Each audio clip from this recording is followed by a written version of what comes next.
Smart TV और मैं हूं आपके साथ स्मिता पटवार। चलिए रुक करेंगे उत्तराखंड की तमाम बड़ी खबरों का, लेकिन उससे पहले एक नजर आज की हेडलाइंस पर। जोशीमठ में होटलों को ढहाने का काम जारी, राष्ट्रीय आपदा घोषित करने की याचिका पर सुप्रीम कोर्ट आज करेगा सुनवाई। पटवारी परीक्षा पेपर लीक की एसटीएफ जांच पर अड़ा विपक्ष, एसआईटी का किया विरोध। 2 दिन बाद पहाड़ों में बर्फबारी, 24 घंटे में शीतलहर के साथ घने कोहरे का येलो अलर्ट जारी। हल्द्वानी में बढ़ने लगा भूस्खलन क्षेत्र, अपर विकास नगर में आई दरारें। जोशीमठ में भूतसाव की घटनाओं को लेकर पूरा देश चिंतित है। जमीन में दरारें और लोगों के दर्द से इन दिनों जोशीमठ बदहाल है। राज्य सरकार के साथ ही केंद्र सरकार इस पर पूरी नजर बनाए हुए है। जोशीमठ में दरारें तेजी से बढ़ रही हैं। इसी क्रम में जोशीमठ के क्षतिग्रस्त भवनों में CBRI द्वारा क्रेकोमीटर लगाए जा रहे हैं। आपको बता दें कि जोशीमठ नगर क्षेत्र में भूतसाव के कारण अभी तक 826 भवनों को चिन्हित किया गया है, जिनमें दरारें आई हैं। सुरक्षा के दृष्टिगत 233 परिवारों के 798 सदस्यों को अस्थायी राहत शिविरों में विस्थापित किया है। हल्द्वानी में 4 वर्षों से हो रहे भूस्खलन का दायरा बढ़ने लगा है। बीते वर्ष भूस्खलन से लोअर विकास नगर के आवासीय भवन प्रभावित हो रहे थे। वहीं अब यहां अपर विकास नगर में भी आवासीय भवनों में दरारें आने लगी है, जिससे स्थानीय लोगों की चिंता बढ़ने लगी है। वहीं जिला प्रबंधन अधिकारी का कहना है कि हल्द्वानी भूस्खलन क्षेत्र के सुधारीकरण की प्रक्रिया शुरू कर दी गई है। यदि क्षेत्र में नए भवनों पर दरारें आ रही हैं, तो क्षेत्र का सर्वेक्षण कार्य करवाकर सुरक्षा कार्य किया जाएंगे। वहीं मंत्री धन सिंह रावत ने जनता को आश्वासन देते हुए कहा कि गोपेश्वर की तर्ज पर हल्द्वानी में जो दरारें आ रही हैं, उसी की तर्ज पर प्राथमिक सहायता दी जाएगी। जिला पंचायत सदस्य उषा रावत ने बताया कि मंत्री धन सिंह रावत द्वारा उन्हें आश्वासन दिया गया है कि जोशीमठ के तर्ज पर ही उन्हें मुआवजा दिया जाएगा। चमोली ज्योतिमठ के जगत गुरु शंकराचार्य स्वामी अभिमुक्तेश्वरानंद सरस्वती महाराज ने जोशीमठ के प्रभावितों के पक्ष में बड़ा बयान दिया है। उन्होंने मीडिया से खास बातचीत में कहा कि जोशीमठ आपदा प्रभावितों की मदद के लिए देश के संपन्न लोग और औद्योगिक घराने के लोग आगे आए और जोशीमठ के एक मकान को गोद लें और उन्हें रजिस्ट्री अपने नाम करवाएं और आपदा परिवारों की मदद करें। जैसे कई लोगों ने चंद्रमा पर जमीन खरीदी है, वैसे ही जोशीमठ में लोग जमीन मकान खरीदे। हम ये चाहते हैं कि देश के ऐसे लोग जिनके पास कुछ संपत्ति है, या तो सरकार जल्दी से जल्दी वन टाइम सेटलमेंट का फार्मूला निकाल के ले आए और लोगों को देने लगे, ताकि यहाँ से लोग खाली करने लगे। क्योंकि खाली नहीं करेंगे और अचानक समस्या हो जाएगी तो उसका भी दोष सरकार के मत्थे आएगा। इसलिए वन टाइम सेटलमेंट करके इनको यहाँ से रवाना करें जिनको जाना है। पहला काम ये, अगर सरकार नहीं करती है तो हम ये चाहते हैं कि समाज के लोग सामने आए और वो एक घर का मुआवजा दे दें और घर अपने नाम करवा लें। उनके नाम रहेगा। लोग चंद्रमा पे अपने बेटे बेटियों के नाम से ज़मीन खरीद रहे हैं। कभी जा पाएंगे चंद्रमा, कभी उनका बेटा बेटी रहेगा, लेकिन खरीद ले रहे हैं और अपने घर में कागज रख रहे हैं कि हमने चंद्रमा पे इतनी ज़मीन अपने पास रखी है, हम उसके मालिक हैं। तो भैया जोशीमठ में ज़मीन रख लो, पहाड़ खिसक जाएगा, तुम्हारी ज़मीन खिसक जाएगी, बाद में फिर तो नपाई होगी, तो जितनी नपाई होगी फिर से तुमको ज़मीन तो मिल जाएगी। एक बार इनकी मदद भी हो जाएगी और आपको यहाँ पवित्र स्थान में जगह भी मिल जाएगी। तो अगर देश के कुछ बड़े घराने सामने आए और एक मकान उसकी ज़मीन का जो यहाँ का सर्टिफिकेट है और जो उसके ऊपर निर्माण है उसका आकलन करके कदमसार का पेमेंट करते हुए अगर एक मकान की रजिस्ट्री लोग करा लें तो हम समझते हैं कि जोशीमठ के लोगों की बहुत बड़ी मदद हो जाएगी। उत्तराखंड में पटवारी भर्ती का पेपर लीक होने के बाद प्रदेश के युवाओं में भारी रोष देखने को मिल रहा है। ऐसे में उत्तराखंड लोक सेवा आयोग ने फॉरेस्ट गार्ड भर्ती परीक्षा को लेकर बड़े बदलाव किए हैं। ये बदलाव प्रश्न पत्र से लेकर आयोग की गोपनीय प्रक्रिया के बताए जा रहे हैं। फॉरेस्ट गार्ड भर्ती परीक्षा 22 जनवरी को प्रस्तावित है। बताया जा रहा है कि आयोग ने परीक्षा के लिए जो पेपर पाइपलाइन में लगाया था उसे हटा दिया है। आयोग के पास प्रश्न पत्रों के कई सेट और हजारों की संख्या में विशेषज्ञों से आए हुए प्रश्न रहते हैं। आयोग ने फॉरेस्ट गार्ड भर्ती परीक्षा के लिए दूसरे सवालों का पेपर तैयार कर लिया है। इस मामले में आयोग के एक अधिकारी का कहना है कि परीक्षा की पूरी प्रक्रिया गोपनीय होती है, जिसकी कोई भी जानकारी सार्वजनिक नहीं कर सकते, लेकिन निश्चित तौर पर फॉरेस्ट गार्ड भर्ती परीक्षा को लेकर प्रक्रिया और सख्त की जा रही है। जनपद के वरिष्ठ पुलिस अधीक्षक द्वारा अवैध नशे के खिलाफ चलाए जा रहे अभियान पर काशीपुर पुलिस ने बड़ी सफलता हासिल करते हुए 2 नशा तस्करों को गिरफ्तार कर उनके पास से नशे की खेप को बरामद किया है। आपको बता दें कि काशीपुर कोतवाली पुलिस के नशे पर रोकथाम के लिए नगर क्षेत्र के 2 अलग-अलग स्थानों गंगे बाबा रोड और लक्ष्मीपुर पट्टी रोड से क्षेत्र में मादक पदार्थों को लाकर बेचने की गरज से आए तस्करों को दबोचा है। ये डीजीपी महोदय के निर्देशों के क्रम में ये लगातार जनपद में नशे के खिलाफ कार्रवाई की जा रही है। इसी क्रम में काशीपुर कोतवाली को एक अच्छी सफलता हासिल हुई है, जिसमें कल 2 अलग अलग चौकी क्षेत्रों से 2 अलग अलग अभियुक्त हमने अरेस्ट किए हैं। एक के पास इनमें से 510 ग्राम चरस मिली है। उनका नशे की तस्करी करते थे, नशे के सामान की तस्करी करते थे और यहाँ आसपास जसपुर काशीपुर इस समय से इनके द्वारा ये काम किया जा रहा था। और साथ ही साथ इन दोनों का आपराधिक इतिहास भी मिला है। पूर्व में भी इन पे नशे के और ये मादक पदार्थों की तस्करी के मुकदमे दर्ज हैं और लंबा इनका इतिहास है। इसके आधार पर हम लोग इनकी गुंडा एक्ट में भी कार्रवाई करेंगे और वर्तमान में माननीय न्यायालय के समक्ष पेश। उत्तराखंड में 2 दिन बाद पहाड़ों में बर्फबारी शुरू होनी है। मौसम विभाग के अनुसार 2 दिन बाद उत्तरकाशी, चमोली और पिथौरागढ़ में बारिश के साथ बर्फबारी की संभावना है। साथ ही पहाड़ों में बर्फबारी से मैदानी क्षेत्रों में भी जबरदस्त ठंड का सामना करना पड़ सकता है। मौसम विज्ञान केंद्र के निदेशक विक्रम सिंह ने बताया कि 2 दिन बाद फिर से पश्चिमी विक्षोभ के सक्रिय होने की संभावना है, जिसके चलते 22 जनवरी से मैदान से पहाड़ तक हल्की से मध्यम बारिश के आसार हैं।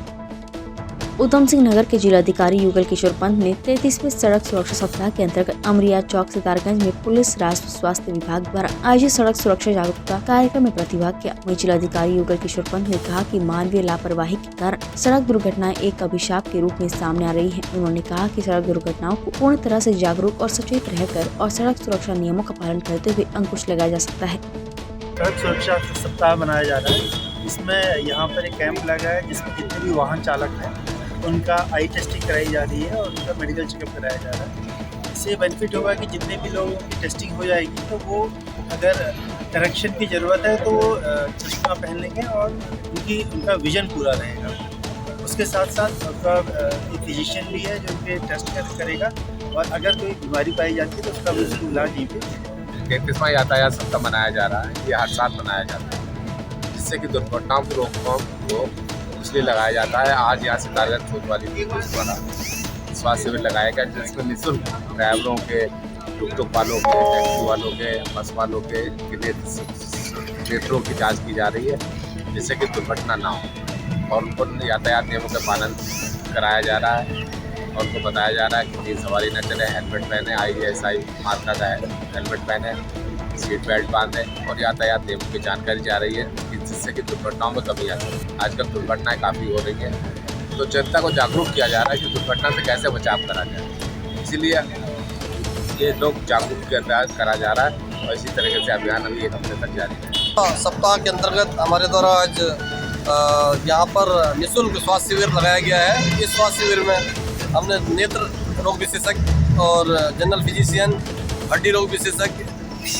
इस प्रकार कई जो है चिकित्सक यहाँ पे बुलाए गए हैं और ये लोग सभी लोग यहाँ पर विशेषकर आँखों के उसकी जांच की जा रही है। आँखों की जांच में हमारे जो ट्रक ड्राइवर हैं और टुक चालक हैं, टेम्पो चालक हैं, इनकी सभी की आँखों की जो है जाँच कराई जा रही है। जिसके आँखों में कोई दोष है तो उस संबंधी जो है दवाई भी साथ में दी जा रही है। और इनके साथ साथ हमारे द्वारा जो है आम जनता के लिए भी इस कैंप का जो आयोजन किया गया है। इसमें हड्डी रोग विशेषज्ञ हैं और जनरल फिजिशियन है। जिसे जयपुर उत्तरकाशी के विकासखंड मोरी ग्राम मैनौल में स्थानीय मंदिर सालरा में देव दर्शन करने गए SC वर्ग के युवक को 5 सामान्य वर्ग के लोगों ने मंदिर में बंद करके और रात भर जलती लकड़ी से उसे जलाते रहे। पीड़ित के कपड़े फाड़े और पूरा शरीर आग से जला दिया। पीड़ित तड़पता रहा और बेहोश हो गया। सुबह होने पर युवक को मंदिर प्रांगण में लाकर जलाना चाह रहे थे, लेकिन पीड़ित घटनास्थल से भागने में सफल रहा। इस गंभीर विषय को देखते हुए अनुसूचित जाति प्रकोष्ठों के द्वारा उक्त प्रकरण में आयुष को न्याय दिलाने की मांग की गई और उक्त प्रकरण के दोषियों को सख्त सजा दिलाने की मांग पर प्रदर्शन किया गया। UKSC द्वारा आयोजित पटवारी पेपर लीक होने से गुस्साए यूथ कांग्रेस कार्यकर्ताओं ने जिला उपाध्यक्ष रिजवान अंसारी के नेतृत्व में एकत्रित होकर उत्तराखंड सरकार का पुतला दहन किया। यूथ कांग्रेस के जिला उपाध्यक्ष रिजवान अंसारी और पूर्व छात्र संघ अध्यक्ष अंग्रेज सिंह ने सरकार पर आरोप लगाते हुए कहा कि UKSC द्वारा आयोजित पटवारी परीक्षा का पेपर लीक होने से प्रदेश के युवाओं के भविष्य के साथ खिलवाड़ किया गया है।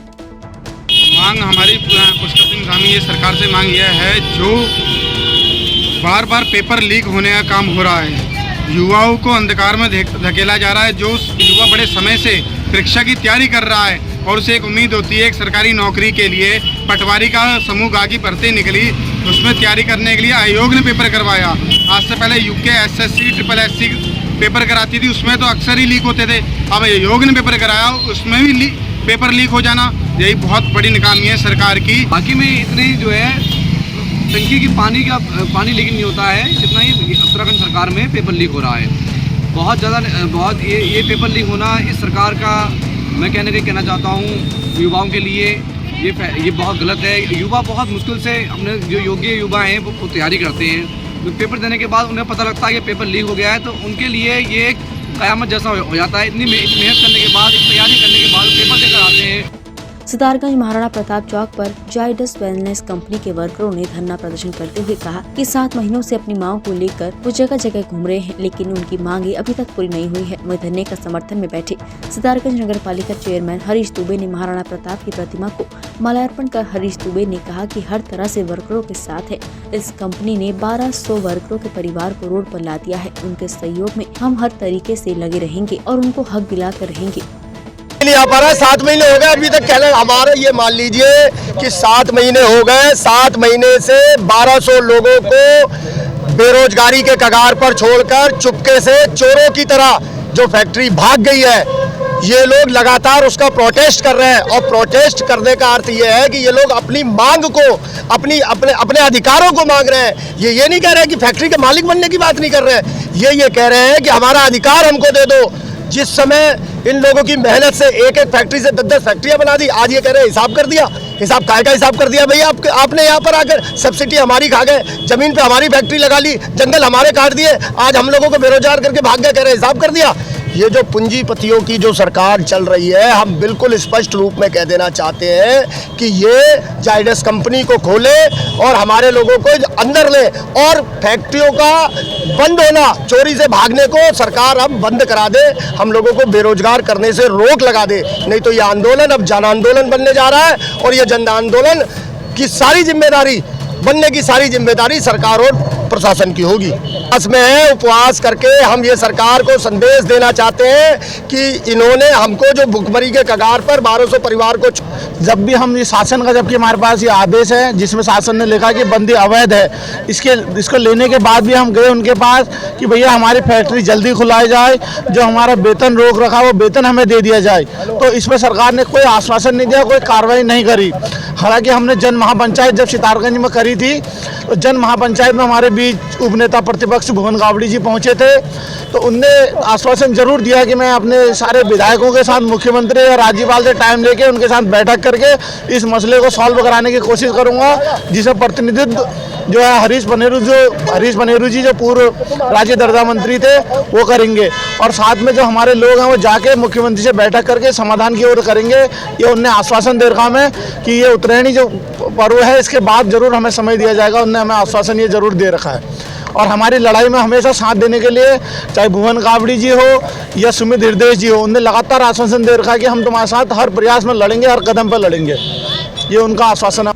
आदि बद्रीनाथ के कपाट पौष माह में बंद रहने के बाद परंपरागत मंत्रोच्चार के साथ सुबह 5 बजे श्रद्धालुओं के लिए खोल दिए गए हैं। इसी के साथ एक सप्ताह का आदि बद्रीनाथ का महाअभिषेक समारोह, शीतकालीन पर्यटन और सांस्कृतिक विकास मेला भी शुरू हुआ है, जिसका उद्घाटन विधायक के प्रतिनिधि के रूप में जिला परिषद सदस्य विनोद नेगी ने किया। पौष माह में बंद रहने के बाद कपाट आज आदि बद्रीनाथ जी के खोल दिए गए हैं। ये प्रतिवर्ष परंपरागत रूप से पौष माह के लिए बंद किए जाते हैं और माघ माह में ये कपाट मकर संक्रांति के दिन खुलते हैं। इस वर्ष ये 15 तारीख को खुले हैं आज, और प्रातःकाल से ही यहाँ पर दर्शनार्थियों की भीड़ है। सुबह को श्रृंगार दर्शन करने के लिए यहाँ पर बड़ी संख्या में दर्शनार्थी आए। यहाँ पर हर वर्ष महाअभिषेक समारोह 1 सप्ताह से अधिक समय का मनाया जाता है, जिसमें कथा पुराण का आयोजन किया जाता है और जिसके श्रवण करने के लिए और श्री आदि बद्रीनाथ जी के दर्शन करने के लिए बड़ी संख्या में यहाँ पर श्रद्धालु आते हैं। और ये पंच बद्री में प्रथम बद्री कहलाई गई आदि बद्री। आदि बद्री, योग बद्री, ध्यान बद्री, भविष्य बद्री और विशाल बद्री। विशाल बद्री मतलब बद्रीनाथ जी। तो बद्रीनाथ में महोदय मेन प्रतिमा भगवान विष्णु जी हैं। आदि बद्री में मेन प्रतिमा भगवान विष्णु जी। आदि बद्री में भगवान विष्णु जी खड़े रूप में विराजमान है, खड़े रूप में तपस्या, और में पद्मासन। नियम वही है बद्रीनाथ जी वाला, जैसे बोलते हैं अभिषेक पूजा, ये डेली सुबह 5 बजे, दोपहर को भोग होना, शाम को शयन आरती। महोदय साल में यहाँ पे 1 महीने कपाट बंद होते हैं। बागेश्वर का सरयू बगड़ 1921 से ऐतिहासिक रक्तहीन आंदोलन का गवाह रहा है। इस वर्ष की मकर संक्रांति उत्तरायणी कौतिक के दिन बागेश्वर का सरयू बगड़ आध्यात्मिक, सांस्कृतिक और राजनीतिक कार्यक्रमों से सराबोर है। बागेश्वर के ऐतिहासिक सरयू बगड़ में एक और तिमागी का स्नान और जनेऊ संस्कार हो रहे हैं। वहीं दूसरी ओर ऐतिहासिक कुली बेगार खात्मे की परंपरा को जीवित रखने के लिए सभी राजनीतिक दलों द्वारा अपने अपने पंडाल लगाकर राजनीतिक दलों के विचारों को रखने की परंपरा को निभाया गया। निश्चित तौर पे एक अच्छा मंच है। कुली बेगार का यहीं से उदय हुआ था, उसमें यही आंदोलन हुआ था और हम लोग जो यहाँ आते हैं सारे राजनीतिक कोई ना कोई संकल्प लेते हैं। मैंने भी एक संकल्प लिया था ओल्ड पेंशन स्कीम का और मैं सौभाग्यशाली हूँ कि पहला विधायक बन पाया विधानसभा में पुरानी पेंशन बहाली की बात उठाने का। और राहुल गांधी जी ने 6 राज्यों में जहाँ कांग्रेस की सरकार है वहाँ पुरानी पेंशन बहाली करा दी है। जहाँ भारतीय जनता पार्टी ने 2004 से बाद के कर्मचारियों की पेंशन्स खत्म कराई, वहीं चतुर्श्रेणी कर्मचारियों की नौकरियां भी बंद कराई और वर्तमान में तो ऐसा लगता है कि सरकारी कर्मचारियों के विरोधी ये लोग हैं। इन्होंने पूरा देश बेच दिया है। चाय बेचने वाला व्यक्ति है करके इन्होंने उसको प्रधानमंत्री बनाया, लेकिन आज पूरे राष्ट्र को बेच रहे हैं। सारी कंपनियां बिक रही हैं और भारत की जो जितनी भी महत्वपूर्ण कंपनियां हैं, एयरपोर्ट्स हैं, हमारी एयर इंडिया है, इन सब को बेचने का काम नरेंद्र मोदी जी की सरकार ने किया है, जो हम सब के लिए चिंता का विषय है। बागनाथ की पवित्र और पौराणिक भूमि में धार्मिक मेला, सांस्कृतिक मेला, वाणिज्य मेला लगता था, लेकिन 1921 के बाद ये राजनीतिक चेतना और राजनीतिक संघर्ष को आगे बढ़ाने का भी एक माध्यम बना। उत्तराखंड कांग्रेस दल ने भी 1992 में यहाँ से उत्तराखंड का प्रारूप जारी किया था, जिसके अनुसार आज भी हम काम कर रहे हैं। तो आज जो आपने सवाल किया कि क्या संकल्प लेके जा रहे हैं, मैंने कहा है कि उत्तराखंड आज जिस तरह से माफियाओं के, इन सरकारों के द्वारा पाले गए भूमाफिया हो, जंगल माफिया हो, खनन माफिया हो, शराब माफिया हो, इनके चंगुल में पूरा उत्तराखंड फंस गया है। उत्तराखंड की जनता त्रस्त है, नौकरियां बेची जा रही है, नीलाम की जा रही हैं, बेरोजगार त्रस्त है, स्वास्थ्य सुविधा चौपट है। इसके इन तमाम सारे बिंदुओं को लेके उत्तराखंड का दल एक समग्र संघर्ष करेगा, आंदोलन करेगा। यही संकल्प हम लेके जा रहे हैं। सर, यहाँ दोनों राजनीतिक दलों द्वारा प्रत्यारोप का दौर भी जारी है और साथ ही अपनी उपलब्धियां भी उनके द्वारा बताई जा रही है, क्या कुछ कहेंगे? हम इनको कहते हैं, अब आजकल असंस्कृत भाषा का प्रयोग नहीं करना चाहिए। मौसरे भाई हैं, मौसरे भाई हैं, एक से हैं, एक ही। हम किसी पर कोई आरोप नहीं लगाते, हम अपने काम पर विश्वास करने वाले लोग हैं और हमारा काम दिख रहा है।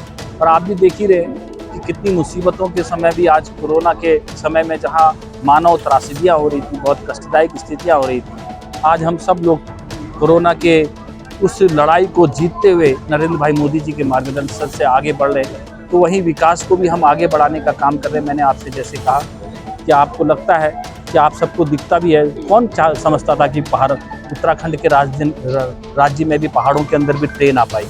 आज ट्रेनें आ रही हैं, व्यवस्थित विकास हो रहा है। आज हम कहते हैं ठीक बात है कि कहीं जोशीमठ में आपदा भी आती है, तो उन आपदाओं को भी रोकने का काम करते हैं। वहीं आपके ध्यान में होगा कि केदारनाथ में जो घटना घटी थी, कैसी त्रासदी थी, दोबारा से उसको रिहेबिलिट करने का काम किया, सुंदर और दोबारा से स्थापित करने का काम किया। चाहे हमारे धारचूला में और सुमगढ़ में जो घटना घटी थी, यहाँ बहुत सारी जगहों, हमारे मुंशियारी, मदकोट में, डुमर में जो घटना घटी थी, दोबारा से उसको ठीक करने का काम कर रहे हैं। इसको हम टेक्निकली तरीके से, चाहे आज ये बागेश्वर भी अगर पूरे भारत में 11 जनवरी से 17 जनवरी तक सड़क सुरक्षा सप्ताह मनाया जा रहा है, जिसके अंतर्गत परिवहन विभाग उत्तरकाशी ARTO मुकेश कुमार सानी के द्वारा आमजन को सड़क सुरक्षात्मक नियमों से जागरूक करने के साथ साथ वाहन चालकों को भी सड़क सुरक्षा और यातायात नियमों जैसे हेलमेट का प्रयोग, 3 सवारी, bike stunting, overloading, over speeding आदि के प्रति भी विशेष जागरूक किया जा रहा है। शिक्षा, स्वास्थ्य और सहकारिता मंत्री धन सिंह रावत ने रविवार देर शाम कर्णप्रयाग के भगुणा नगर में भूतसाव से क्षेत्र का निरीक्षण किया और प्रभावितों को हर संभव मदद का भरोसा दिया। जोशीमठ आपदा प्रभावित क्षेत्र से लौटते हुए मंत्री धन सिंह रावत ने कर्णप्रयाग भगुणा नगर का स्थल निरीक्षण करते हुए कहा कि भगुणा नगर की स्थिति भी जोशीमठ से कम नहीं है, जो कि खतरनाक है। उन्होंने तहसीलदार कर्णप्रयाग को जल्द ही प्रभावित के घरों को खाली करने, उनके लिए रहने खाने की सुविधा मुहैया कराने के निर्देश दिए हैं। रुद्रनाथ महोत्सव के चौथे दिन प्रसिद्ध लोक गायिका प्रियंका मेहरा की प्रस्तुतियों ने दर्शकों को मंत्रमुग्ध कर दिया। गढ़वाली और हिंदी गानों पर दर्शक जमकर झूमे। वहीं दूसरी ओर कलश साहित्य संस्था के लोक कवियों ने अपनी व्यंग्यात्मक कविताओं के जरिए लोगों को संस्कृति के लपेटे से बाहर लाने की पूरी कोशिश की। विकासखंड मुंशियारी के सामुदायिक स्वास्थ्य केंद्र में अल्ट्रासाउंड मशीन होने के बाद भी मुंशियारी के लोगों को अल्ट्रासाउंड कराने के लिए मुंशियारी से 129 किलोमीटर की दूरी तय कर जिला मुख्यालय जाना पड़ता है। प्रभारी चिकित्सा अधिकारी डॉक्टर गौरव कुमार ने बताया कि रेडियोलॉजिस्ट डॉक्टर न होने के कारण अल्ट्रासाउंड मशीन बंद पड़ी है। वहीं दूसरी ओर अब से सामुदायिक स्वास्थ्य केंद्र मुंशियारी में महीने में एक बार अल्ट्रासाउंड होगा। CSC मुंशियारी में अल्ट्रासाउंड मशीन तो है, लेकिन यहाँ रेडियोलॉजिस्ट डॉक्टर ना होने की वजह से अल्ट्रासाउंड मशीन की सुविधा अभी यहाँ के लोगों को नहीं मिल पा रही है। जैसे ही रेडियोलॉजिस्ट डॉक्टर यहाँ अगर नियुक्त होते हैं कोई भी, तो वो विभाग से संचालित होंगे।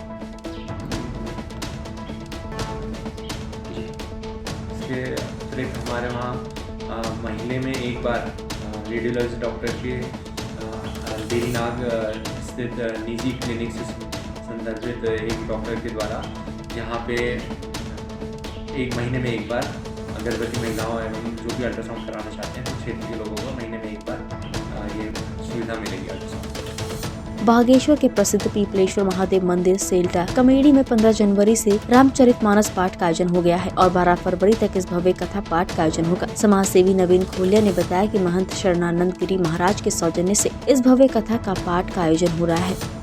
बागेश्वर के कमेडी सेल्टा गाँव में रामचरितमानस का पाठ किया जा रहा है 15 जनवरी से, जिसमें से कि अधिक से अधिक संख्या में आके सारे भक्त लोग यहाँ पर उसके पुण्य के भागीदार बने। और पीपलेश्वर महादेव मंदिर में महंत सदानंद गिरी महाराज जी के सौजन्य से कार्यक्रम का होना तय हुआ है, जिससे कि यहाँ की समस्त क्षेत्रीय जनता यहाँ के पुण्य के भागीदार बने। मकर संक्रांति के पावन पर्व पर श्रद्धालु गंगा में आस्था की डुबकी लगा रहे हैं, लेकिन पौड़ी जिले के श्रीनगर गढ़वाल में श्रद्धालु निराश होकर ही अपने घर लौटने पर मजबूर है। दरअसल यहाँ अलकनंदा नदी का जलस्तर बिल्कुल सूख चुका है। अलकनंदा नदी बिल्कुल नाले में तब्दील हो चुकी है। नदी 5 किलोमीटर के दायरे में गंदगी पसरी हुई है, क्योंकि शहर के नाले नदी में ही गिर रहे हैं। गंगा की सबसे बड़ी सहायक नदी कही जाने वाली अलकनंदा नदी श्रीनगर में नाले के रूप में बह रही है। यहाँ 3 किलोमीटर के दायरे में नदी पूरी तरह सूख चुकी है, जिसकी वजह से मकर संक्रांति के अवसर पर श्रीनगर में स्थित श्रीकोट घाट, किलकिलेश्वर घाट और शारदा घाट से श्रद्धालु बिना स्नान किए ही वापस लौट रहे हैं। तो वहीं लोगों में इस बात को लेकर रोष देखने को भी मिल रहा है। कि स्नान इसलिए नहीं कर पा रहे हैं कि जो हमारे जो घरों का सिरकोट से श्रीनगर तक का जो पूरा की पूरा बाथरूम का, लैटरिन का जितना भी मलबा है वो सीधे सीधे गंगा में जा रहा। गंगा नहीं, उसे नाला कहेंगे, क्योंकि उसमें 5% कुल पानी है। जैसा कहा गया था, मैंने अभी भी बताया कि एग्रीमेंट के अनुसार जीवीके कंपनी को 25% जो पानी हिमालय से आ रहा है उसका 25% उनका एग्रीमेंट में करार हुआ है कि आप यहाँ दोगे, किंतु वो लोग नहीं दे रहे हैं 25%, वो 5% पानी भी नहीं दे रहे। जो पानी आप देख रहे हैं वो लोगों का सीवर का पानी है, नालों का पानी है, वो गंगा नहीं है, वो नाले हैं। जब नदी का जलस्तर बिल्कुल सूख गया है, जो नदी कभी कल करके बहती थी पूर्व में, उसका प्रभाव बिल्कुल रोक दिया गया डैम द्वारा। तो इस दुर्भाग्य की बात है, सारा हिंदू समाज यहाँ पे 90% हिंदू समाज रहता है यहाँ पे, वो सब उदासीनता में पड़ा हुआ है। और डैम की मनमर्जी से जो है आज ये स्थिति आ गई कि आज मकर संक्रांति का महापर्व है और लोगों को जो है गंगा स्नान का बड़ा महत्व होता है आज के और स्नान नहीं कर पा रहे लोग। किलकेश्वर में जो पल्ली तरफ से जाती थी नदी वो बिल्कुल शून्य हो चुकी है, रुका हुआ पानी मटमैला हो चुका है और सारा गंदगी उसमें जो है स्थिर हो चुकी है। तो यही है हमारा समाज से कहना कि जो है कि इसकी तरफ भी सबको ध्यान देना चाहिए। अपने जो हमारे स्नान ध्यान जो होते हैं, हमारे पर्व होते हैं, उनमें कम से कम गंगा का प्रभाव जो है अनवरत चलता रहना चाहिए। उत्तराखंड की तमाम बड़ी खबरों में फिलहाल इतना ही। बाकी खबरों के लिए देखते रहिए पहाड़ टीवी। नमस्कार।